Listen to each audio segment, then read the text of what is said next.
G'day, Hugh Bowman here from Action Coach. So today I want to talk about closing quotes because some people are having trouble closing quotes. So what we're really talking about here is objections. Now the reality is you've been getting sales objections forever, and unless you have a great system around it, you've probably been missing out on quotes for years and years and years. And the good news is if you have a system around dealing with objections, your conversion rate will probably go up 20 or 30%. So it's very important. So what I'm going to do is talk about some common objections and a strategy on how to deal with it. So some of these objections are, I put them down the pitiful because they're a disaster you should never put up with. But the other one, the very first one would be people want to think about it. Oh, kill me. You've spent hours or days and quite a lot of money sometimes quoting it, and they just want to think about it. So that's a real problem in my book. So you can see if you need to get to the bottom of why they're not wanting to go ahead right now, because and this is where without a system you might have, for example, you might have someone in your office that takes the phone calls or follows up on quotes, and if they don't know how to deal with this objection, they will be losing the jobs for you. So we need to work out how to deal with it. And that's one of the worst ones. So another example is like they want to ask wife or husband. Obviously that's just a bit of a junk one as well. So we need to understand it better. And another terrible one that I talk about is it's a price objection. So it costs,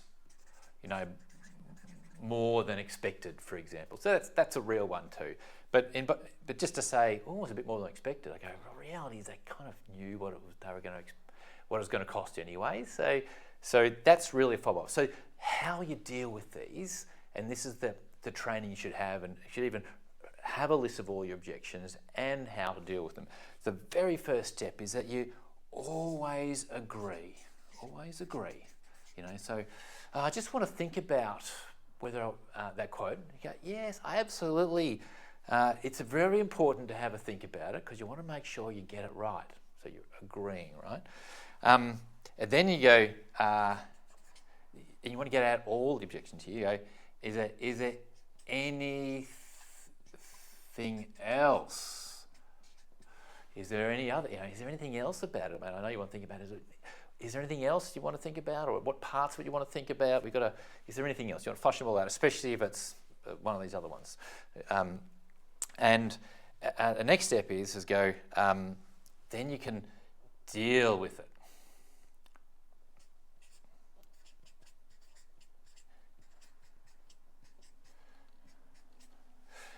For example, so I just want to think about it. I said, oh, absolutely, I agree. Yes, it's really important to get right. Is there anything else we need? Any other issues you have with the quote we put together? Right. Well, so what exactly are the bits that you do want to discuss or you do want to think about? See what I mean? Where I'm getting to here? And if it's the wife one, for example, you might say, oh, yeah, it's really important to speak to your wife about important purchases like this. With the exception of you want to discuss it with your wife, is there anything else with the quote you want to discuss? No. Okay, right, so let's deal with it. So maybe is she available for us to call her now, or can we get her involved? So we're dealing with it. And then the aim is to come out of it with some sort of a plan or an outcome. So the first step is of agreeing with it and asking if there's any other objections. You're flushing out all their problems, and then you can deal with it. And from my experience with most tradies, usually there's only ever one objection. If you deal with it once, they almost always say, we just go ahead anyway. So yeah, fair enough, that makes sense. Let's get on with the quote, the job.